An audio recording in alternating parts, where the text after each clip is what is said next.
அனைவருக்கும் வணக்கம். மதி அக்குபங்க்சர்லேருந்து சுமதி. நம்ம இன்றைக்கி பார்க்கக்கூடிய இயற்கை தகவல் பார்த்திங்க அப்படின்னா, அந்த கிளைமேட் குளிர்காலமாக இருக்குது, மழை வருது, அப்பப்போ பனி வரும். ஸோ இதனால த்ரோட் எல்லாமே இன்ஃபெக்ஷன் ஆகுறது, சின்ன குழந்தைங்கள்லேருந்து பெரியவங்க வரையும் சளி பிடிச்சிக்குது. அதே மாதிரி தொடர் இரும்பல், வறட்டு இரும்பல் இது எல்லாமே வருது.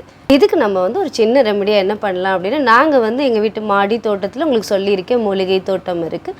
அதில் இருக்கக்கூடிய இந்த பெரியானங்கை, சிறியானங்கை, கற்பூரவள்ளி இலைகள், கருந்துளசி, அதே போல் திப்பிலி இலை, வெற்றி, இந்த இலைகள் எல்லாத்தையும் பறிச்சுட்டு இது கூடவே 2 டம்ளர் தண்ணி ஊற்றி இந்த இலைகளை நல்லா கழுவிட்டு இதில் போட்டுடணும்.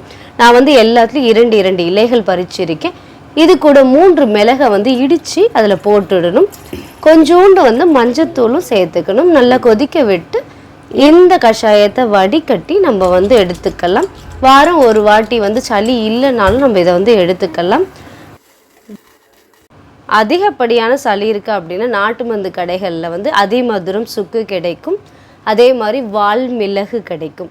இது 3ஐயும் வாங்கி கொஞ்சம் இது கூடயே சேர்த்துட்டு அந்த கஷாயத்தை குடிக்கும் பொழுது நல்ல ஒரு ரெமெடி கிடைக்கும். கண்டிப்பாக ட்ரை பண்ணி பாருங்கள். இது போன்று இன்னும் நிறைய இயற்கை தகவல்களோடு உங்களை சந்திக்கின்றேன். வாழ்க வளமுடன். நன்றி.